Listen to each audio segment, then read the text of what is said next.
est un arrondissement que j'aime beaucoup. Mes enfants y sont nés. Je m'y suis marié, je m'y suis installé effectivement depuis 13 ans. J'ai déménagé 3 fois, mais toujours dans le 17e arrondissement. Et donc je connais effectivement maintenant bien ce 17e et bien ses habitants, que ce soit dans le nord de l'arrondissement ou dans le sud de l'arrondissement, qui, comme vous le savez, sont très différents, puisque le nord est très populaire et le sud est plutôt bourgeois. Ça a été un moment passionnant. La ZAC des Batignolles continue, la porte Pouchet est rénovée, continue à être rénovée. Les couvertures du périphérique, c'est un peu plus compliqué parce qu'on n'ont pas encore démarré. Mais bref, nous avons la chance d'avoir un arrondissement extrêmement riche en projets d'avenir et en projets urbains et en projets d'aménagement. Alors dans 10 ans, il sera complètement modifié sur sa partie nord. La partie sud est très haussmannienne. La partie sud, c'est celle qui va en gros de la porte Maillot jusqu'à la porte d'Asnières.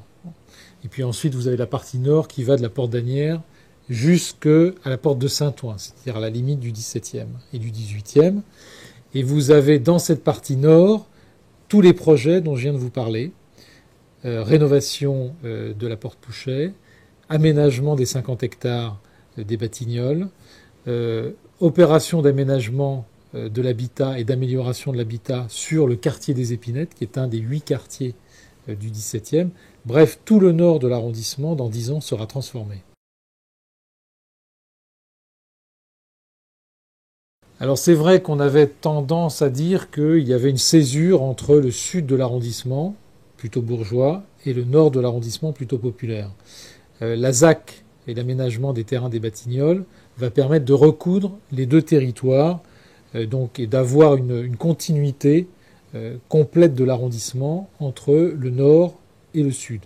Il nous reste à acquérir les couvertures du périphérique, notamment sur la porte de Villiers, la porte de Champéret. Ça, ce sont des projets qui restent à accomplir, qui sont très importants pour la population, puisqu'on a beaucoup de nuisances.